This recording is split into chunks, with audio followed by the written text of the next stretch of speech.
Shalom. Selamat pagi Bapak Ibu saudara sekalian.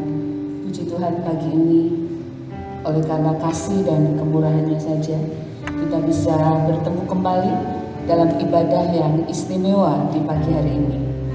Mazmur 27 ayat 4 demikian bunyi firman Tuhan. Satu hal telah kuminta kepada Tuhan, itulah yang kuingini, diam di rumah Tuhan seumur hidupku, menyaksikan kemurahan Tuhan dan menikmati baiknya. Diam di rumah Tuhan bukan berarti rumah secara fisik, tidak melakukan apapun di dalam gedung gereja ini. Tetapi diam itu mengandung arti hidup bersama Tuhan, merasakan kebersamaan dengan Tuhan, merindukan kehadirannya. Apakah pagi ini Bapak Ibu rindu hadirat Tuhan? Amin. Satu hal telah kuminta kepada Tuhan, itulah yang kita ingin.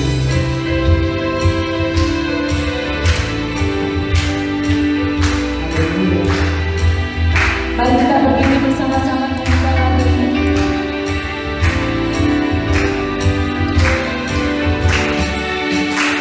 Satu hal telah kuminta kepada Tuhan, itulah yang kuingini.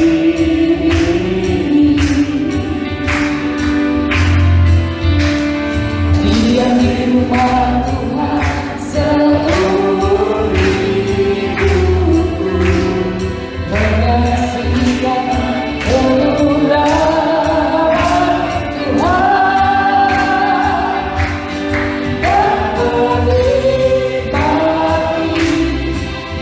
baiknya, dan menikmati kuasa-Nya, dan menikmati kasih-Nya, dan menikmati satu hal telah kuminta, katakan dengan sungguh-sungguh kepada Tuhan. Hanya itu yang kita inginkan. Satu hal telah kuminta kepada Tuhan, itulah yang kuingini.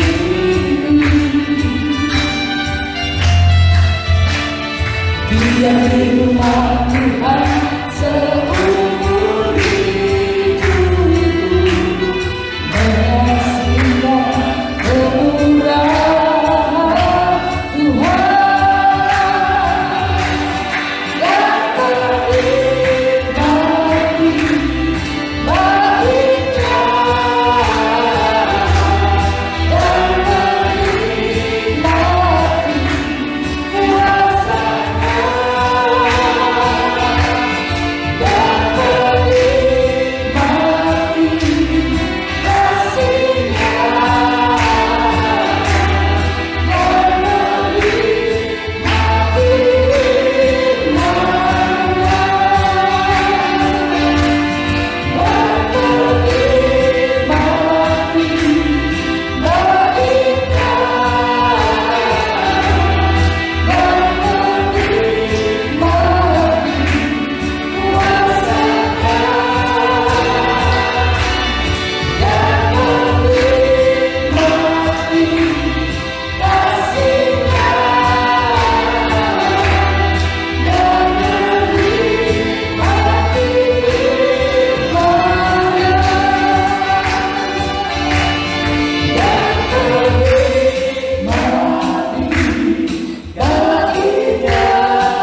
Bapak Ibu yang terkasih, mari kita mulai dengan doa.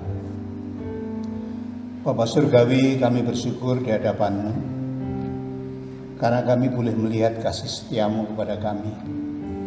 Kami boleh menikmati penyediaan-Mu sehingga kami berkecukupan dalam hidup ini. Kami boleh menikmati perlindungan-Mu sehingga tidak ada satupun dari anak-anak-Mu yang boleh terjatuh.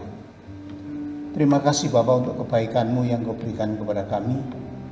Semuanya itu mendorong kami untuk melihat bahwa Engkau adalah Allah yang Maha Kuasa, Gembala Agung yang ajaib, yang menuntun segenap kehidupan kami. Saat ini kami sangat rindu memuji menyembah nama-Mu, memuliakan Engkau dari dasar hati kami yang paling dalam. Biarlah apa yang kami lakukan ini menjadi dupa yang harum yang naik ke hadapan-Mu dan menyukakan Engkau, dan setiap pokok-pokok doa kami boleh masuk ke hadirat-Mu, boleh ditampung di dalam pokor emas sebagai persembahan yang berkenan kepada-Mu. Dan kami rindukan Engkau melawat kami sekarang ini Bapa. Mungkin di antara kami ada yang bersedih, menderita, ada yang mengalami hal-hal yang tidak baik. Mari kiranya Kau campur tangan dalam hidup kami. Kau memberikan damai sejahtera, memulihkan pengharapan kami, meneguhkan persekutuan kami, sehingga pagi ini kami digembirakan, disukacitakan di dalam Engkau. Terima kasih Bapa, kami mengucap syukur, menyerahkan ibadah ini ke dalam tangan-Mu, sebab kami percaya segenap pertolongan di dalam hidup kami yang kami alami saat ini datangnya hanyalah dari Tuhan Allah yang telah menciptakan langit dan bumi serta segala isinya. Biarlah turun atas kami sekalian anugerah, damai sejahtera dan sukacita di dalam nama Allah Bapa, di dalam nama Tuhan Yesus Kristus, di dalam persekutuan dengan Tuhan Roh Kudus, menyertai dan memberkati ibadah kita saat ini. Haleluya. Sama-sama kita katakan amin. Selamat beribadah, Tuhan memberkati.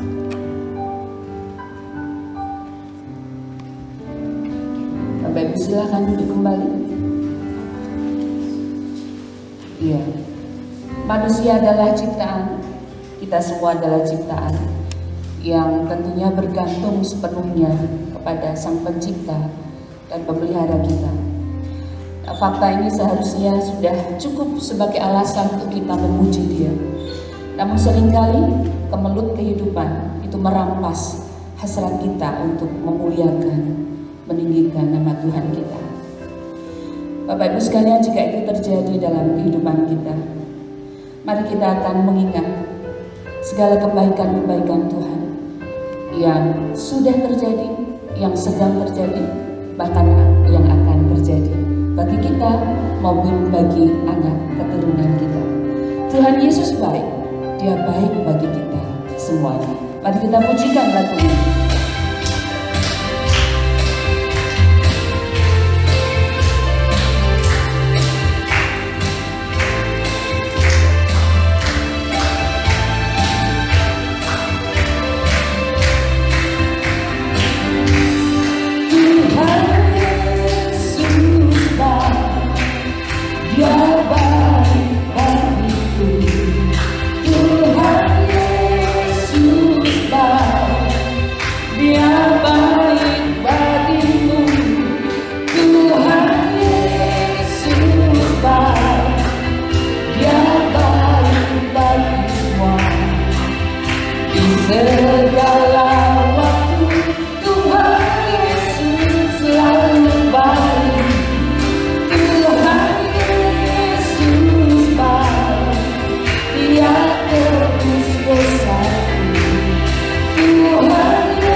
segala waktu Tuhan Yesus selalu baik. Bapak Ibu percaya Tuhan Yesus lebih baik bagi kita? Yang kita lagi dengan sungguh-sungguh, mari kita berdiri, kita menyanyi kembali lagi ini, katakan sekali lagi, Tuhan Yesus baik, Dia baik bagi kita semua. Tuhan Yesus baik, Dia baik bagiku. Tuhan Yesus baik, Dia baik bagimu.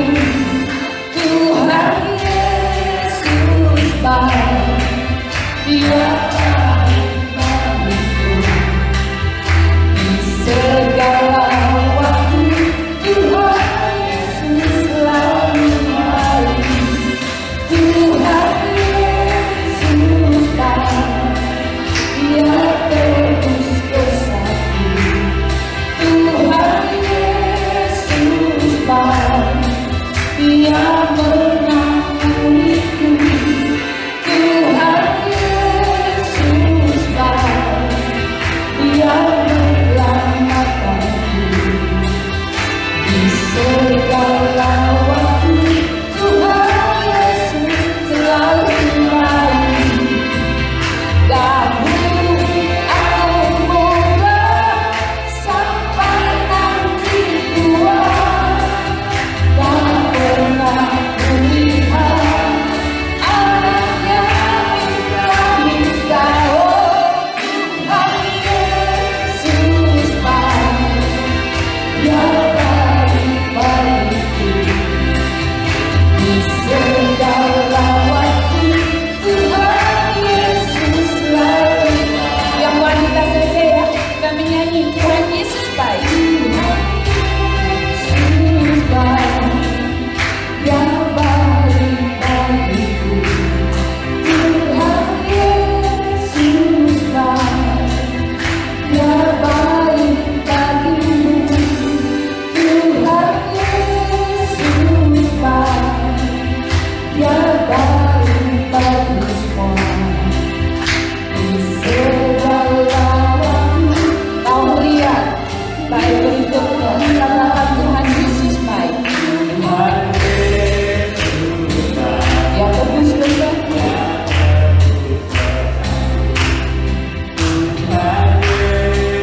Dia mengampuniku.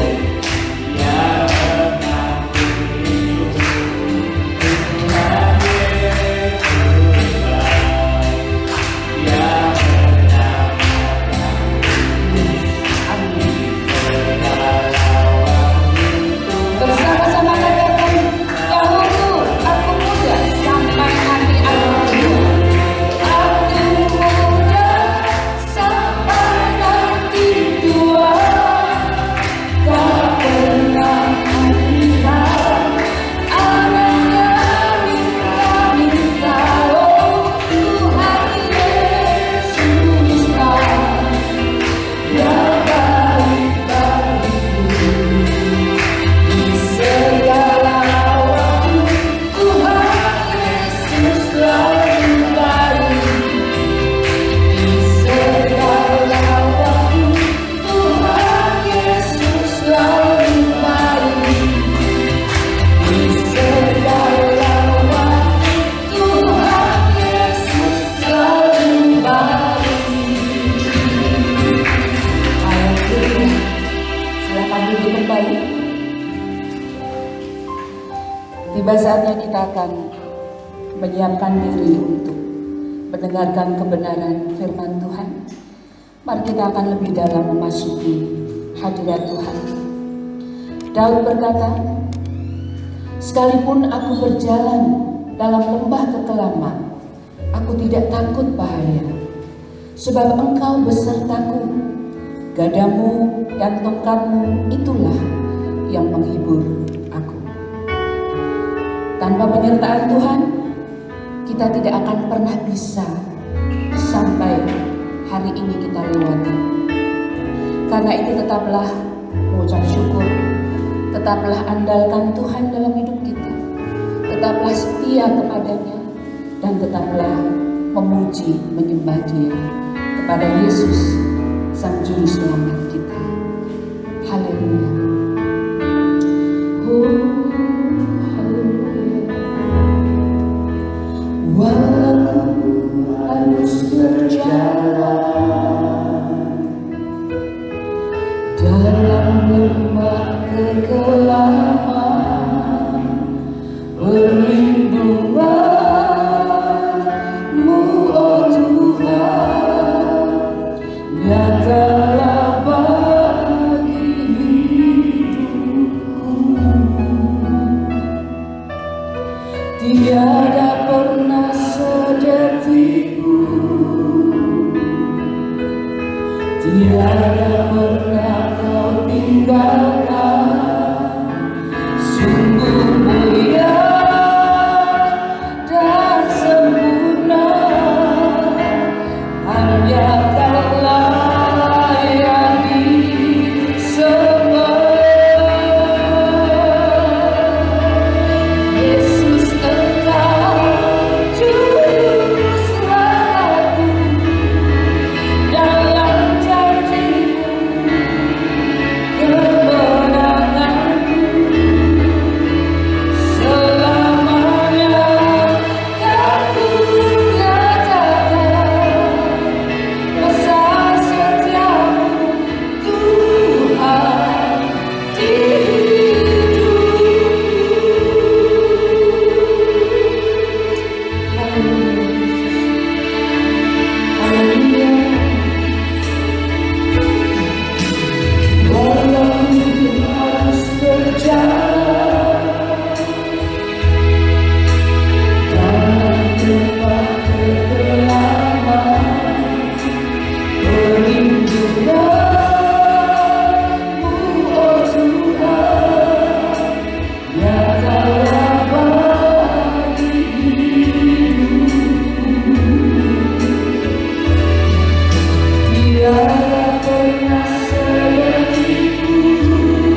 Kami telah merasakan kebaikan-Mu, penyertaan-Mu, kesetiaan-Mu dalam hidup kami. Sepanjang hari yang boleh kami lewati, bahkan sepanjang tahun-tahun yang boleh kami lewati bersama Engkau. Kami bersyukur kepadamu mengingat campur tangan-Mu dalam kehidupan kami. Sehingga sampai hari ini kami ada dalam pemeliharaan-Mu, kami ada dalam perlindungan-Mu, kami ada dalam kasih sayang-Mu, kami ada dalam berkat-berkat-Mu. Terpujilah nama-Mu ya Allah, kekal selama-lamanya. Kami bersyukur dari hati kami yang paling dalam, mengingat kedaulatan-Mu dalam hidup kami sampai hari ini. Sebagai rasa syukur kami di hadapan Tuhan, kami mau terus membuka hati kami, pikiran kami, perasaan kami, untuk ditaburi dengan kebenaran firman-Mu pagi ini. Biarlah firman-Mu itu menjadi kekuatan iman kami, dasar bagi kami untuk melakukan segala aktivitas kehidupan kami. Nyatakan maksud dan kehendak-Mu dalam kehidupan kami melalui firman-Mu pagi ini. Berkati hamba-Mu yang sudah menyiapkan diri untuk menyampaikan firman-Mu. Hikmat marifat dari Tuhan Engkau nyatakan. Kuasai hati, pikiran, perasaannya, bahkan lidah bibirnya, supaya hanya mengatakan apa yang ingin Engkau katakan saja bagi kami. Terima kasih Bapa, kami sudah siap mendengarkan firman-Mu. Kami menyerahkan jam, waktu sepenuhnya di dalam tangan. Di dalam nama Tuhan Yesus Kristus kami berdoa. Amin. Shalom Bapak Ibu. Senang sekali hari ini bisa berjumpa pada minggu ketiga di bulan September. Cepat sekali ya. Kayaknya kemarin baru Agustus, sekarang sudah September. Sudah mau habis minggu lagi. Gimana kabarnya Bapak Ibu semua? Masih dalam perlindungan darah Tuhan Yesus? Ada yang sampai nggak bisa makan karena corona? Nggak ada ya? Semuanya rata-rata makan 5 kali sehari ya. Ya, ternyata penderitaan tidak menyinggung kita, tidak bersentuhan dengan kita. Baiklah, mari kita lanjutkan belajar firman Tuhan. Pagi ini saya mengajak Bapak Ibu melanjutkan ke pasal yang ke-7 dari kitab Wahyu. Pasal ke-7 ayat pertama sampai ayat 17, tapi nanti kita akan membaca ayat 1 sampai 8 dulu ya. Saya beri judul seperti yang ada di dalam ayat-ayat itu adalah orang-orang yang keluar dari kesusahan besar. Kesusahan besar itu masa tribulasi, masa pencobaan, masa dunia digoncangkan oleh berbagai malapetaka. Siapa yang bisa keluar dari masa yang sulit itu? Pasal 6 ayat 17 bertanya, siapa yang sanggup bertahan? Di dalam pasal 7 ini adalah jawabannya. Pasal 7 ini bukan bagian dari meterai, tetapi semacam sisipan. Mungkin Yohanes sedang bermaksud menjelaskan apa yang tidak bisa dijelaskan dari awal, sehingga dalam pasal 7 ini menengok sebentar ke belakang untuk melihat bagian-bagian yang penting yang perlu diketahui oleh kita semua. Wahyu pasal 7 ayat 1 sampai 8, orang-orang yang keluar dari kesusahan besar. Kita membaca, saya akan baca ayat yang pertama, Bapak Ibu Saudara ayat yang kedua dan seterusnya sampai ayat yang ke-8. Ya, mari kita mulai. Kemudian daripada itu, aku melihat 4 malaikat berdiri pada keempat penjuru bumi, dan mereka menahan keempat angin bumi, supaya jangan ada angin bertiup di darat atau di laut atau di pohon-pohon. Dan aku melihat seorang malaikat lain muncul dari tempat matahari terbit. Ia membawa materai laut yang hidup, dan ia berseru dengan suara nyaring kepada keempat malaikat yang ditugaskan untuk merusakkan bumi dan laut. Katanya, Janganlah merusakkan bumi atau laut atau pohon-pohon sebelum kami memeteraikan hamba-hamba Allah kami pada dahi mereka.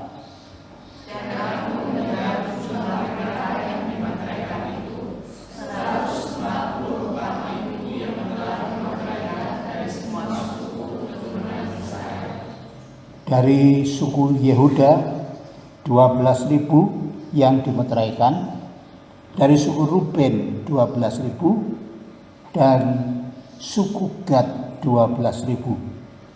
Dari suku Asher 12.000, dari suku Naftali 12.000, dari suku Manasye 12.000. Dari suku Simeon 12.000, dari suku Lewi 12.000, dari suku Isakar 12.000. Dari suku Zebulon 12.000, dari suku Yusuf 12.000, dari suku Benyamin 12.000. Amin. Siapakah orang yang keluar dari kesusahan besar? Yang pertama adalah disebutkan di situ sisa dari semua suku keturunan Israel. Jadi yang bisa keluar dari kesusahan besar adalah sisa umat keturunan suku-suku Israel yang saya sebut sisa umat perjanjian yang terdahulu atau perjanjian lama, sisa umat perjanjian lama. Jumlahnya berapa? Di dalam ayat yang keempat dikatakan 144.000 yang terdiri dari 12.000 setiap suku dan semuanya dari semua suku keturunan Israel. Ya, kita tahu gambaran mereka itu dari semua suku keturunan, ya, bukan suku Israel, tapi semua suku keturunan Israel. Nah, Bapak Ibu dan saudara sekalian, ternyata di sini jumlahnya cuma 144.000. Jadi sedikit sekali yang diselamatkan dari Israel. Kita tahu Israel keluar dari Mesir itu sudah 600.000. Kita tahu berkembang begitu banyak sampai sekarang. Tetapi yang diselamatkan cuma 144.000. Apakah ini hanya mewakili atau semacam apa? Ternyata memang ini adalah sisanya orang Israel yang diselamatkan. Bagaimana mereka bisa diselamatkan? Dalam ayat 2 dan 3 ada seorang malaikat yang membawa meterai Allah yang hidup. Meterai itu sebentuk cincin. Kemudian meterai itu dimeteraikan di dahi mereka masing-masing sebagai tanda kepada orang-orang yang diselamatkan dari 12 suku itu. Meterai adalah tanda kepemilikan. Jadi zaman dulu itu meterai bukan selembar kertas kecil yang bernilai 6.000, tetapi sebuah stempel yang dicapkan kepada seseorang. Biasanya kepada budak atau kepada hewan yang dimiliki, sehingga hewannya bercampur dengan hewan manapun, nanti ketika dilihat meterainya itu menjadi miliknya dan orang tidak bisa mengklaim. Jadi sisa umat perjanjian yang dimeterai ini adalah milik Allah. Sisa umat perjanjian ini di dalam perlindungan Tuhan.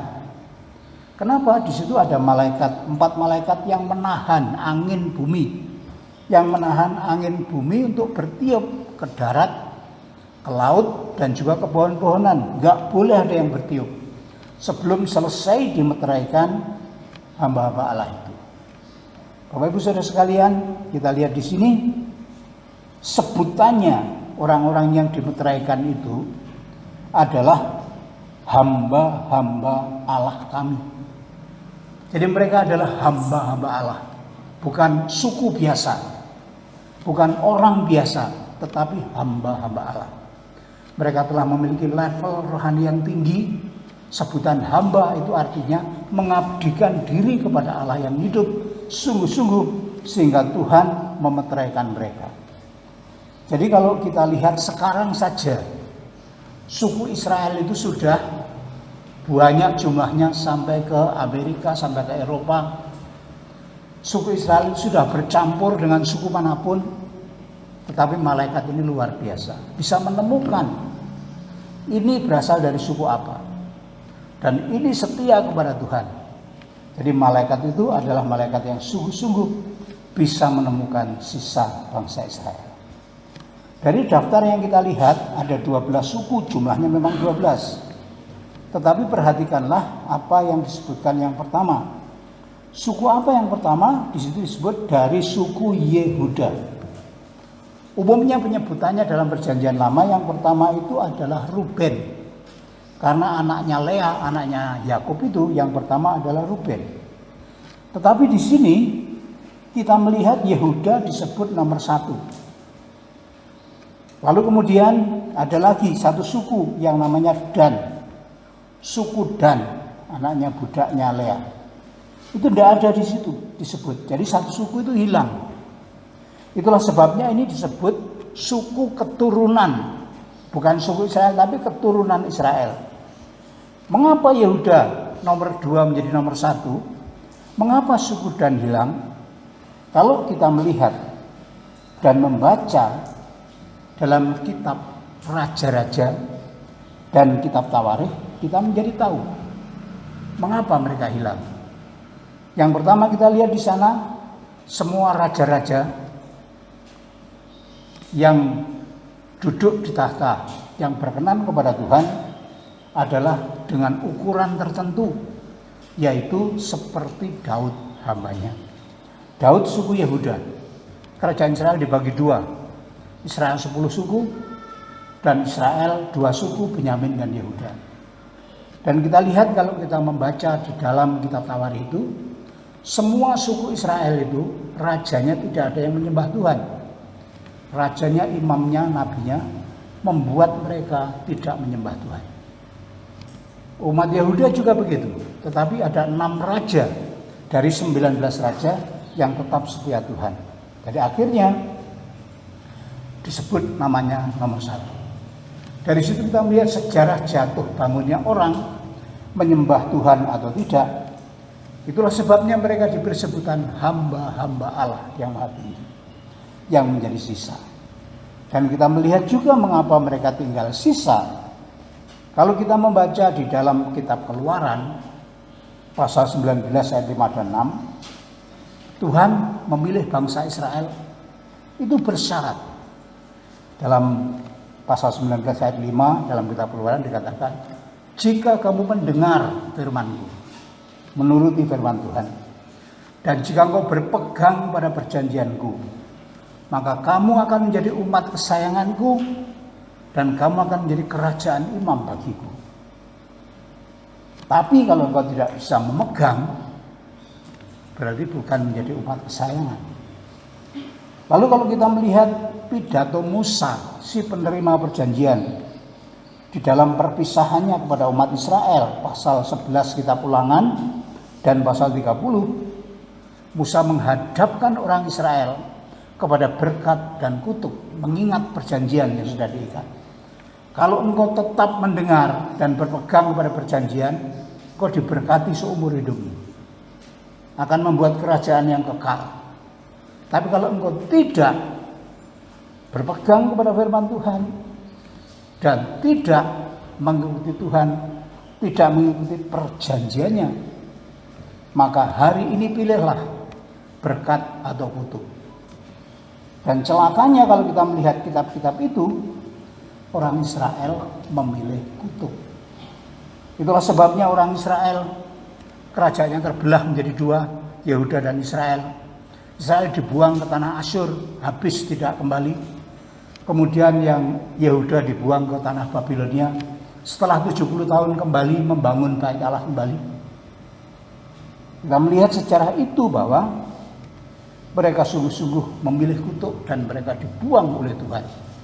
Tidak peduli Tuhan sudah menyayangi kayak apa, mujizat sudah diberikan kayak apa, tapi kalau mereka tidak taatan, tidak setia, Tuhan membuang, Tuhan menyingkirkan. Dan kalau kita baca kitab Yesaya, Pasal 4, pasal 10, pasal 11, Yesaya yang bernubuat kepada orang-orang Yehuda mengatakan ada sisa bangsa Israel yang tetap setia kepada Tuhan. Tidak terpengaruh dunia ini imannya. Meskipun menderita tetap setia saja. Itu adalah sisa umat Israel yang diselamatkan. Dari sekian besarnya bangsa, ternyata tersisa 144.000 yang setia kepada Tuhan.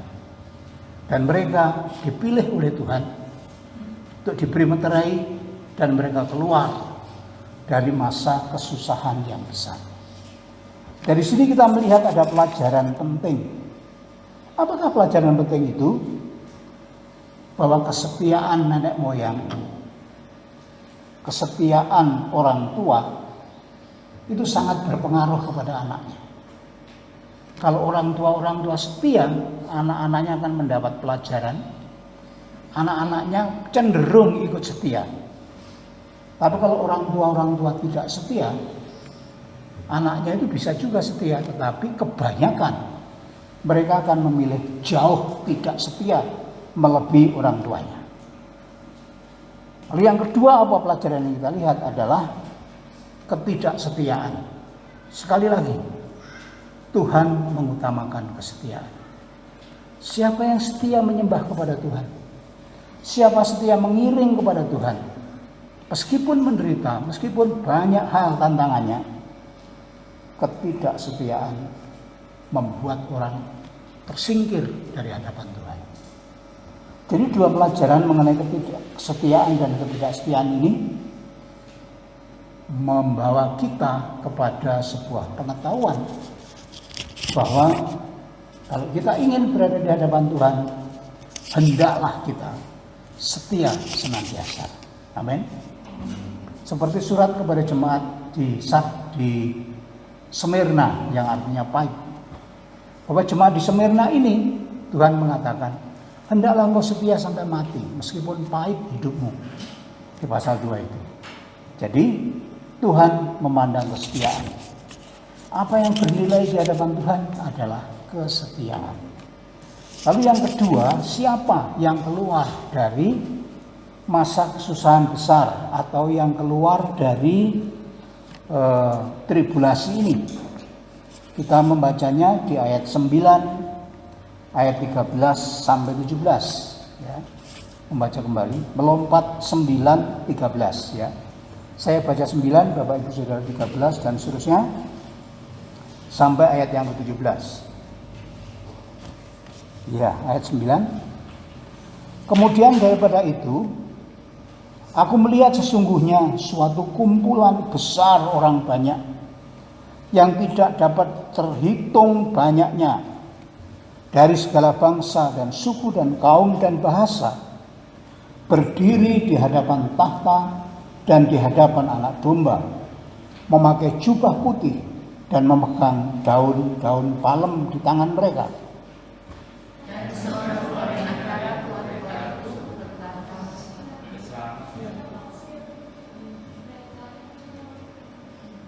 Macet, diulangi lagi. 1, 2, 3.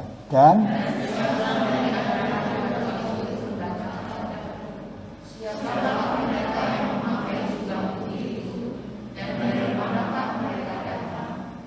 maka kataku kepadanya, Tuanku, Tuhan mengetahuinya.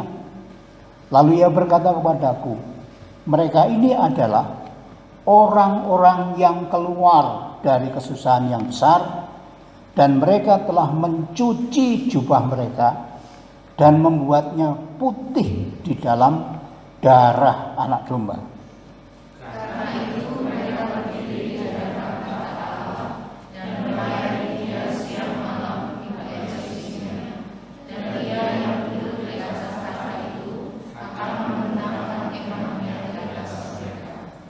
Mereka tidak akan menderita lapar dan dahaga lagi, dan matahari atau panas terik tidak akan menimpa mereka lagi.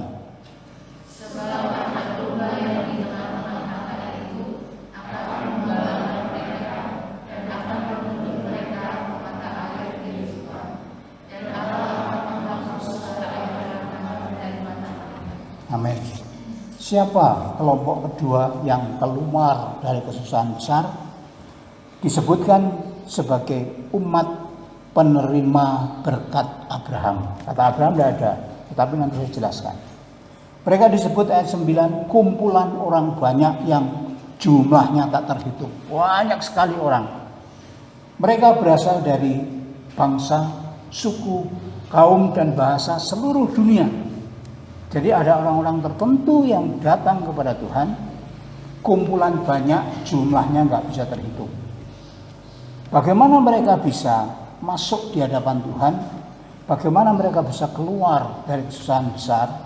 Dalam ayat yang ke-14 dikatakan, mereka orang-orang yang keluar dari kesusahan besar sebab mencuci jubah mereka, membuatnya putih di dalam darah anak domba.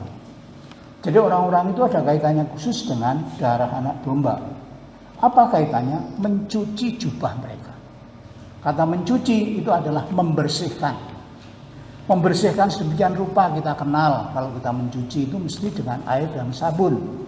Kalau tidak ada sabun meskipun direndam berhari-hari tetap kotor karena kita punya pakaian-pakaian kotor. Tetapi di sini jubah dicuci sampai membuatnya putih. Padahal alat pencucinya di dalam darah anak domba. Darah anak domba mesti merah, ya. Bukan darah biru, bukan darah putih, ya. Darahnya merah, tetapi bisa membuat jubah itu begitu bersih dan membuatnya menjadi putih.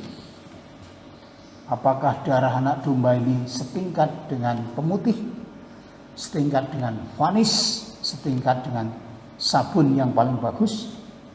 Saya kira sebenarnya yang menjadi kunci adalah kata kerja yang dipakai. Orang-orang itu keluar dari kesusahan besar sebab mereka mencuci jubah mereka. Orang-orang itu telah membuatnya menjadi putih. Jadi yang menjadi subjeknya, yang menjadi pelakunya adalah orang-orang itu sendiri, bukan Tuhan Yesus. Tuhan Yesus tidak datang mencuci jubah mereka, tetapi orang-orang itu yang mencuci dengan darah Tuhan Yesus. Artinya orang-orang itu aktif, orang-orang itu melakukan mencuci jubah itu. Orang-orang itu dengan sadar membuatnya menjadi putih. Jadi mereka melakukan kegiatan sendiri berkaitan dengan darah Yesus. Proses itu dijelaskan bagian ayat yang ke-16. Bagaimana mereka mencuci jubah mereka? Ayat 16. Mereka tidak akan menderita lapar dan dahaga lagi. Ada lapar, ada dahaga. Dan matahari atau panas terik tidak akan menimpa mereka lagi. Ternyata kata mencuci, memutihkan jubah itu berkaitan dengan kehidupan yang lapar, kehidupan yang dahaga, dan kehidupan panas terik. Kita paham bagaimana itu lapar. Orang kalau sudah lapar, melakukan apa saja, ketemu apa saja, bisa dimakan habis. Mungkin kurang sehat masakan itu, mungkin kurang enak karena lapar dimakan saja. Kalau dahaga, kalau haus bisa minum apa saja. Tetapi mereka menderita lapar dan dahaga dan menderita panas terik. Berarti mereka telah bekerja begitu keras dalam penderitaan mereka untuk apa? Mencuci jubahnya dalam darah anak domba. Artinya mereka menjadi orang-orang yang mengikuti anak domba itu bukan dengan sukacita, bukan dengan gembira, tetapi dengan lapar, dengan dahaga, dan dengan panas terik. Makanya tadi saya tanya, seminggu ini apa sudah ada yang lapar, kelaparan? Gak ada ya. Semua rata-rata sehari makan 5 kali kan. Di sini orang-orang yang percaya Yesus kelaparan. Banyak orang yang berteriak-teriak. Pada zaman corona ini menderita pekerjaan, penghasilan, kehidupan, semuanya menyedihkan. Maka dari itu bantuan berseliweran dari mana-mana. ada bantuan untuk masyarakat yang tidak beruntung, 600.000 sebulan, 600.000 sebulan, 600.000 sebulan. Bantuan sembako dari pemerintah, bantuan sembako dari teman-teman, bantuan sembako dari gereja. Bahkan masih ada lagi bantuan orang-orang yang bekerja, bantuan melalui BPJS, bantuan banyak sekali. Bahkan pada masa corona ini ada orang yang lebih beruntung. Tadinya nggak dapat uang apa-apa, tahu-tahu dapat 600 setiap bulan. Akhirnya punya duit. Bahkan ada seorang nenek-nenek didatangi oleh seorang yang memberi bantuan. Nek, ini sekedar uang bantuan. Dari mana, Mbak? Dari corona. Nenek berdoa, terima kasih corona. Semoga corona panjang umur, rezekinya banyak. Nenek-nenek seperti itu. Ternyata enggak ada yang menderita. Lihatlah di mall, orang berbelanja sama saja. Lihatlah di jalanan, orang yang tadinya jalan kaki sekarang naik sepeda, memenuhi jalan-jalan. Di tempat-tempat rekreasi banyak sekali mereka naik sepeda. Bukan sepeda biasa, sepeda yang baru-baru dan mahal-mahal. Kalau dulu orang naik sepeda jengki, sepeda mini itu menunjukkan bahwa mereka miskin. Sekarang kalau orang naik sepeda itu nggak menunjukkan orang miskin. Itu orang kaya yang bergaya, orang kaya yang pamer. Jadi mereka tidak bekerja, pergi kemana-mana bersepeda, itu yang dilihat karena corona. Kalau melihat zaman dulu, membandingkan zaman dulu atau yang akan datang pada zaman sekarang ini mengenai umat yang keluar dari kesusahan besar adalah mereka menderita lapar dan dahaga, dan mereka itu ditimpa panas terik, bekerja keras dengan penderitaan sehingga mereka mencuci jubah mereka. Lalu kemudian ayat yang ke-17 dikatakan di sana, Allah akan menghapuskan segala air mata dari mata mereka. Kalau air mata dihapuskan oleh Tuhan, itu artinya mengapa orang-orang itu? Orang-orang itu sedang menangis, sedang sedih. Dan dikatakan segala air mata. Tidak hanya air matamu, tapi segala air mata. Ya, ada air mata buaya, air mata sakit, air mata patah hati, air mata kekurangan. Jadi banyak macam air mata akan dihapus sendiri oleh Tuhan. Artinya mereka sepanjang hidup mengiring Tuhan di dalam dunia sampai ada di hadapan Tuhan, mereka dalam keadaan sedih. Jadi kita melihat bagaimana beratnya mereka menjadi orang-orang yang percaya kepada Tuhan. Untuk setia, untuk mencuci jubah mereka di hadapan Tuhan supaya menjadi putih. Itu mereka mengalami kehidupan yang sangat sulit. Tetapi apa yang dikatakan di sini? Mereka setia. Mereka sampai di hadapan Tuhan. Dan kehidupan kesetiaan mereka diakhiri dengan kematian. Karena kumpulan besar ini kebanyakan adalah orang-orang yang mati di dalam Tuhan. Jadi mereka setia sampai mati seperti yang dikatakan kepada jemaat yang ada di Smyrna. Jadi kita melihat di sini bahwa Tuhan sungguh-sungguh memberkati orang-orang dari segala bangsa. Mengapa Tuhan memberkati orang-orang dari segala bangsa? Karena kepada Abraham, di dalam kitab Kejadian 12 ayat 3, ada satu janji Abraham, janji Tuhan kepada Abraham. Kalau engkau setia, engkau akan menjadi berkat bagi seluruh dunia. Seluruh umat di muka bumi akan mendapat berkat oleh karenamu. Itu dalam Kejadian 12 ayat 3. Kemudian Paulus menjelaskan kembali dalam Galatia 3 ayat 5. Injil itu telah disampaikan kepada Abraham pada zaman dulu, bahwa oleh karena kesetiaannya orang hidup oleh iman, mempertahankan iman sampai mati, maka berkat Abraham sampai kepada bangsa-bangsa. Siapa yang keluar dari kesusahan besar ini? Kelompok yang kedua adalah penerima berkat Abraham. Mereka menikmati apa yang dijanjikan kepada Abraham, bukan gereja, tetapi umat Jumlahnya tak terhitung, dari segala bangsa, suku, kaum, dan bahasa.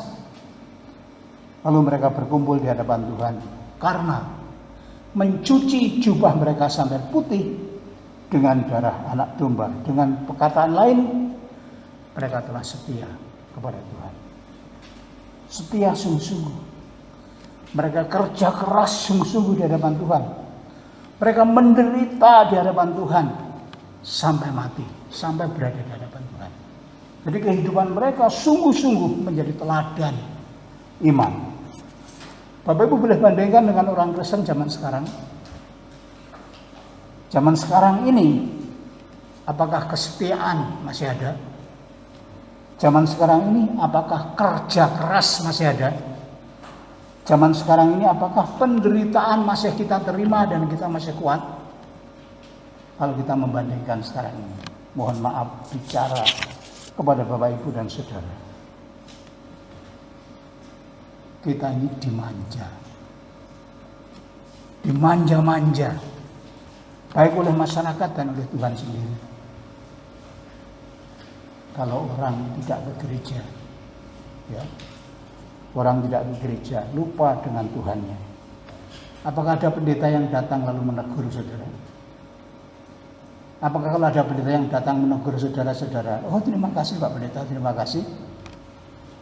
Rata-rata berkata, pendeta ini bawel, pindah aja ke gereja lain, gitu ya. Rata-rata seperti itu. Lalu kemudian, kalau kita mempersembahkan persembahan, adakah aturan yang diberikan kepada kita?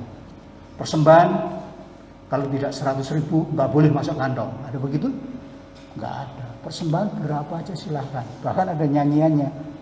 Persembahan kami sedikit sekali, kiranya Tuhan terimalah dengan senang hati, semacam itu. Orang Kristen yang dimanja. Kalau penderitaan, menderita sedikit, apa yang terjadi? Wah, aku mundur dulu lah, nggak ke gereja dulu lah, nggak melayani dulu, karena aku sedang menderita ini, aku ada beban ini, ada sesuatu yang menekan dalam hidupku, aku mundur dulu sementara. Apakah Tuhan mendisiplin? Apakah gembala mendisiplin? Enggak. Lalu dirayu-rayu, gitu, nggak pernah dimarahi. Wah, menderita, akhirnya dikirimi apel, dikirimi pisang, gitu, supaya lupakan penderitaan. Kalau zaman dulu enggak. Zaman yang disebut di dalam kitab Wahyu ini adalah mereka mencuci jubah dengan menderita lapar, menderita haus, menderita panas terik. Mereka bekerja keras. Mereka meneteskan segala air mata di hadapan Tuhan. Tetapi mereka setia. Itulah sebabnya di dalam ayat 15 dan 17 dikatakan, Bapa membentangkan kemah mereka, anak domba mengembalakan mereka. Jadi kita bersyukur sekarang ini menjadi orang Kristen dalam masa anugerah, yaitu kita sedikit belancang-belancang masih diterima, sedikit ngawur-ngawur masih diterima, meskipun off sebentar dari orang Kristen masih diterima. Gak ada pendeta yang datang marah, gak ada majelis yang datang marah. Tetapi jangan enak kepenak, semuanya itu ada batasnya. Kalau kita membandingkan diri orang yang keluar dari kesusahan besar dan mereka ini penerima berkat Abraham, sungguh bumi dan langit. Dia begitu setia sampai mati, tapi kita begitu enak. Maka dari itu ingatlah, kita belum pernah meneteskan darah pada waktu penderitaan kita. Amin. Paling melayani baru beberapa jam sudah selesai. Tetapi kita sudah menuntut berkat-berkat yang besar di hadapan Tuhan. Dan kita mengatakan, saya orang yang paling setia. Kalau kita melihat kitab Wahyu ini, kita malu kepada orang-orang itu.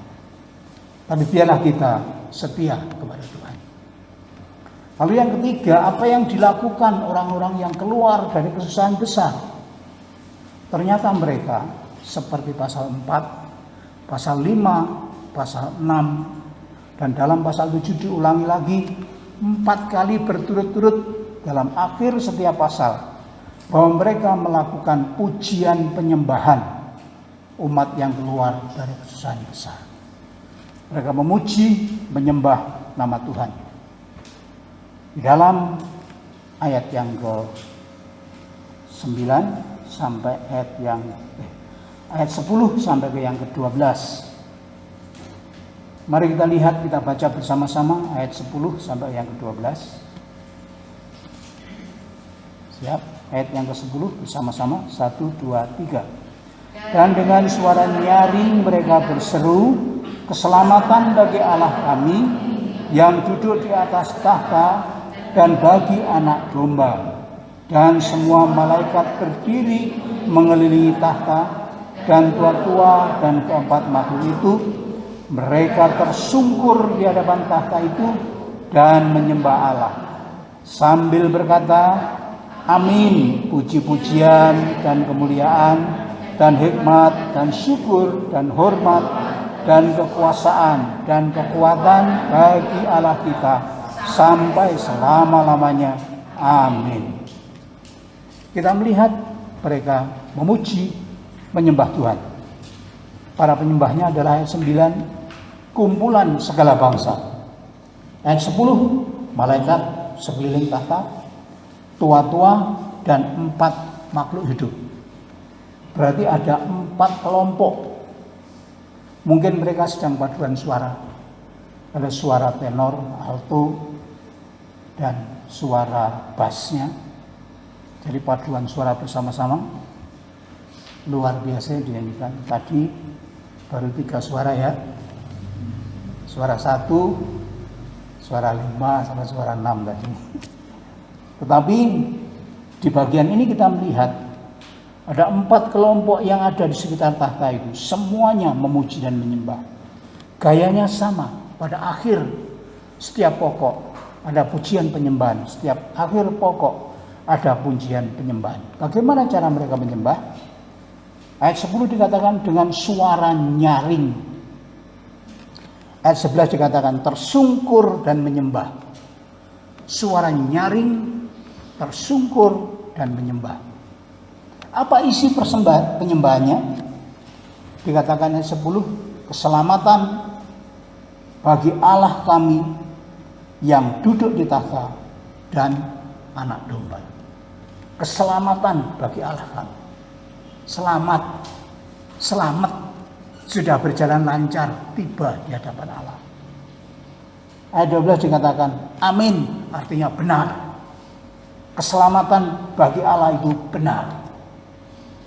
Kemuliaan, hikmat, syukur, hormat, kekuasaan, kekuatan bagi Allah sampai selama-lamanya. Kalau kita perhatikan puji-pujian ini, bukan sekedar orang menyanyi, tapi mereka telah mengalami peristiwa-peristiwa yang sulit.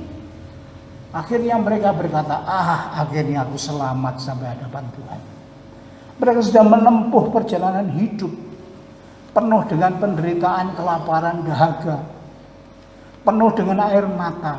Mereka berjalan dan sekarang tiba di hadapan Tuhan.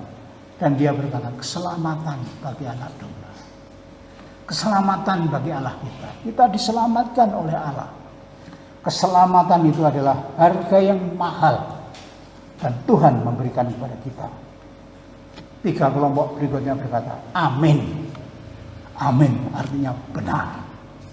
Jadi Bapak Ibu dan Saudara sekalian, rupanya puji-pujian yang dinaikkan tidak hanya sekedar sebuah memuji Tuhan, berkelompok menyanyi bersama, tetapi mereka mengungkapkan rasa syukur karena perjalanan hidupnya. Sehingga ketika mengingat perjalanan hidupnya dan mereka bersyukur di hadapan Tuhan, itulah hakikat pujian penyembahan yang paling dalam. Jadi Bapak Ibu bisa memuji dan menyembah seperti mereka. Memuji menyembah karena telah punya pengalaman yang sulit di dalam Tuhan, pengalaman yang berat di dalam Tuhan, dan akhirnya sekarang selamat dan berkata terima kasih Tuhan. Air matanya keluar, Kata-katanya tidak begitu jelas. Nadanya fals dan sumbang. Tetapi di hadapan Tuhan merdu sekali. Amin. Itu yang diinginkan Tuhan. Jadi puji-pujian penyembahan itu mereka telah alami sepanjang sejarah, sehingga mereka memuji nama Tuhan. Apa akhirnya pelajaran yang kita dapat? Bahwa ternyata penderitaan itu bukan menyingkirkan orang dari kasih Tuhan. Penderitaan itu, kekurangan, kesakitan, kerja keras itu tidak membuat kita terpisah dari kasih Kristus. Ternyata itulah cara mencuci jubah kita sampai putih dalam darah yang merah. Amin. Jangan takut dengan penderitaan.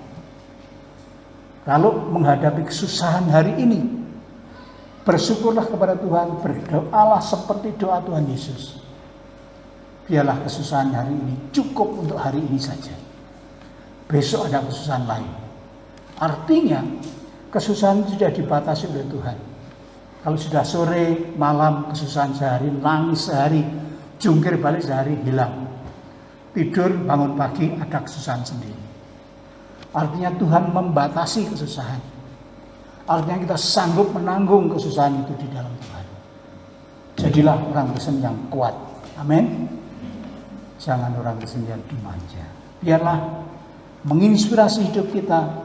Siapa yang keluar dari kesusahan besar adalah orang-orang setia yang mengutamakan Tuhan di segala lakunya. Itulah pelajaran yang indah dari pasal yang ke-7. Tuhan memberkati. Mari kita sambut dengan sebuah pujian yang mengatakan hidup ini adalah kesempatan. Hidup ini untuk melayani Tuhan. Jadi dengan melayani Tuhan, kita bisa menjaga kesetiaan kita. Dengan melayani Tuhan, kita tetap bisa kembali ke dalam tangan Tuhan dan mengingat Tuhan.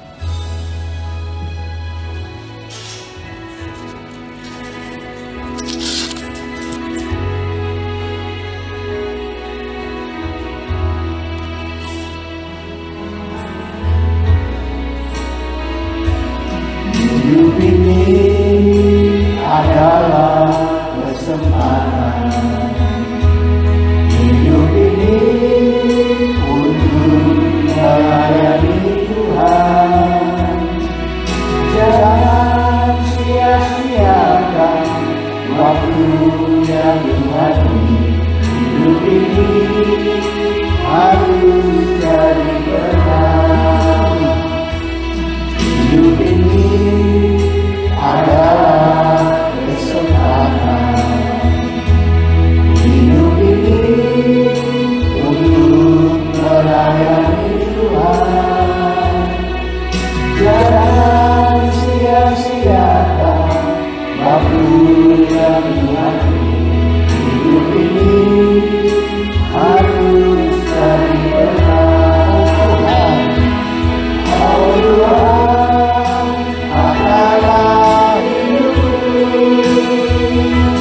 Selagi aku masih kuat, bila saatnya nanti ku tak berdaya lagi, hidup ini sudah jadi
dunia jadi berkah.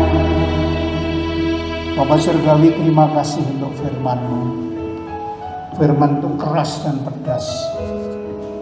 Karena ketika kami melihat orang-orang yang keluar dari kesusahan besar, baik umat perjanjian, sisa-sisa mereka, maupun orang-orang yang percaya dari segala bangsa penerima berkat Abraham, mereka menghadapi hidup yang keras, hidup yang sulit, hidup yang tajam. Tetapi kami melihat kesetiaan mereka sungguh luar biasa. Terima kasih Tuhan. Dan puji-pujian yang mereka naikkan bukan hanya puji-pujian yang keluar dari hati, dari mulut mereka, tapi sebuah puji-pujian karena mengingat sebuah jalan kehidupan yang telah mereka tempuh. Ketika mengatakan keselamatan bagi Allah yang duduk di tahta dan bagi anak domba, mereka telah punya keselamatan hari demi hari, punya pengalaman yang dahsyat hari demi hari, ditempa dengan kesakitan, penderitaan, dan air mata.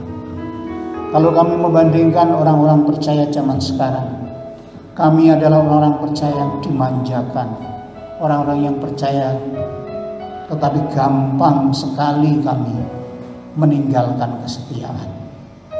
Saat ini kami tahu ya Tuhan, betapa kami harus menggunakan semua kesempatan, memakai kesetiaan apapun keadaan kami. Selama kami masih ada di dunia ini, biarlah Tuhan Engkau melihat kami, meskipun kami berada pada bagian-bagian yang tidak menyenangkan. Kami tidak mendapatkan apa yang kami inginkan di dalam dunia ini. Kami senantiasa didera sakit penyakit, tetapi kami mau setia kepada Tuhan. Kami mau tetap setia, karena harga kami di hadapan-Mu adalah karena setia. Bukan karena kehebatan, bukan karena prestasi, bukan karena kekayaan, tetapi karena kesetiaan itulah yang membuat Engkau menilai kami, membuat Engkau memberi mahkota di dalam kehidupan kami. Ajarlah kami umat-Mu yang hidup dalam masa pandemi ini tidak ketakutan terhadap resiko-resiko yang harus kami tanggung, tetapi kami boleh bersyukur karena boleh mengalami masa seperti ini, sehingga kami melihat tangan Tuhan bekerja leluasa dalam hidup kami. Tangan Tuhan bekerja di sekitar kami, tangan Tuhan mengentaskan dan menolong kami. Itu yang kami rindukan Tuhan. Tapi sekali lagi kami menyerahkan, mohon perlindungan-Mu kepada seluruh anak-anak-Mu, khususnya orang-orang yang berisiko tinggi, yaitu anak-anak yang kecil maupun para manula ya Tuhan. Mari kiranya Kau genggam erat mereka.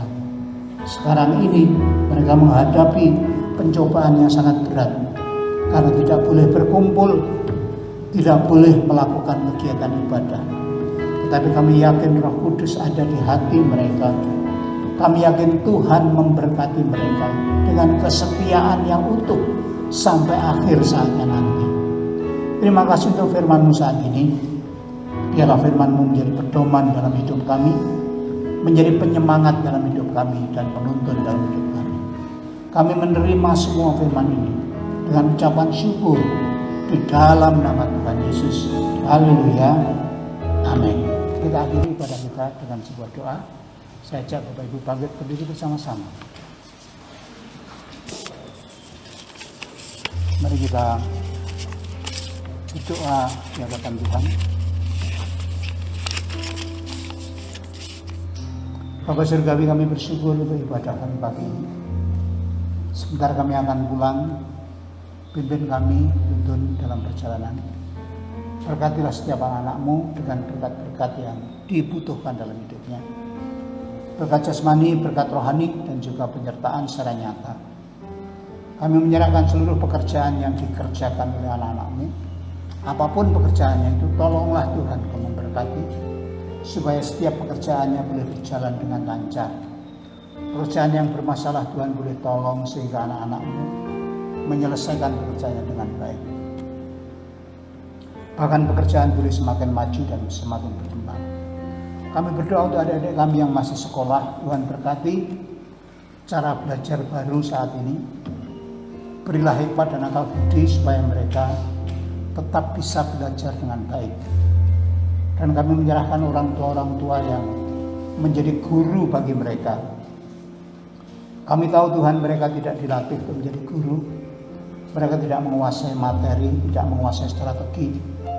Tetapi mereka terpaksa harus menjadi guru. Biarlah tangan Tuhan memberikan kesabaran, tangan Tuhan memberikan pertolongan untuk sanggup membantu anak-anaknya belajar dengan baik. Dan biaya-biaya sekolah yang semakin tinggi karena harus mengadakan banyak hal, kiranya Engkau mencukupkan dan menolong kami. Terima kasih Bapa. Kami berdoa untuk rumah tangga demi rumah tangga. Engkaulah kepala bagi rumah tangga kami. Lawatlah setiap rumah tangga anak-anak-Mu Tuhan. Kau hadir di tengah-tengah mereka, menguasai satu persatu, memimpin dalam berkomunikasi, memimpin dalam berhubungan satu dengan yang lain, sehingga rumah tangga yang menjadi damai sejahtera di dalam Tuhan Yesus. Berikanlah makanan minuman yang cukup, berikanlah kesehatan dan berikanlah keamanan. Aman di rumah-rumah di mana mereka tinggal, aman di jalan-jalan yang dilewati, aman di tempat-tempat mereka bekerja. Tuhan, kami percaya Engkau melindungi kami sepenuhnya dengan kuasa darah-Mu, sehingga tidak ada satu malapetaka pun yang menimpa kami tanpa seizin-Mu. Tapi kami juga tahu bahwa roh jahat, kuasa-kuasa kejahatan berjuang keras untuk menjatuhkan kami. Saat ini kami bersatu hati di dalam nama Tuhan Yesus. Semua karya dan pekerjaan jahat tidak ada yang bisa menembus kami. Karena Tuhan kami lebih kuat, Tuhan kami lebih perkasa daripada mereka-mereka ini. Terima kasih Tuhan. Kami berdoa ya Tuhan untuk persembahan yang akan dipersembahkan oleh anak-anak-Mu. Kiranya Bapa menjamah setiap rupiah-rupiah itu sehingga menjadi alat kemuliaan-Mu, dan Kau mengembalikan dengan berlipat kali ganda apapun yang telah dipersembahkan anak-anak-Mu, sehingga mereka berkelebihan, berkecukupan dalam kehidupan. Sekali lagi kami serahkan dalam perjalanan pulang. Tuntunlah kami, pimpinlah kami, tibakan di rumah dengan selamat, dan berkatilah minggu ini supaya menjadi minggu sukacita, minggu damai sejahtera, dan minggu semangat di dalam Engkau. Terima kasih Bapak. Demikian doa kami yang kami panjatkan dalam nama Tuhan Yesus. Bapak, Ibu, dan Saudara yang kekasih, sebelum berdiri dari rumah Tuhan, terimalah berkat-berkat. Tuhan memberkatimu, Tuhan menyinarimu dengan wajah-Nya, Tuhan menyertai perjalanan hidupmu dengan shalom, dengan damai sejahtera.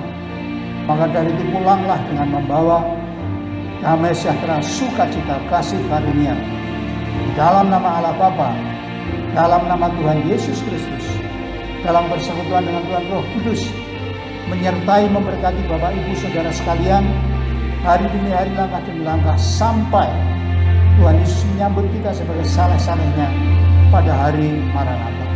Terimalah semua berkat ini dalam nama Tuhan Yesus. Haleluya. Amin. Bapa, terima kasih.